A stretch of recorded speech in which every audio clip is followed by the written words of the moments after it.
make me feel a little higher. We should do it, make me smile. Make me feel so.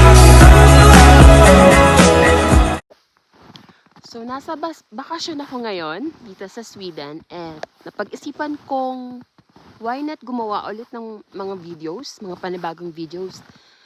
This 2024, na-come up ko yung idea na why not like isang tanong, isang sagot na serye. Anything about Malta or kahit anong gusto man ninyong tanongin. So, I'm gonna start right now kasi nasa bakasyon ako at wala akong ginagawa. Kaya, simulan na natin yung isang tanong, isang sagot na serye. Hello guys! So, syempre yung right now, hindi nangyari, hindi naganap. Hindi ako nakapag-vlog sa Sweden. So, andito na po ako ulit ngayon sa may Malta. At dito ko na lang talaga ipagpapatuloy yung pag-vlog ko or yung pag-video. So, without further ado, let's start it.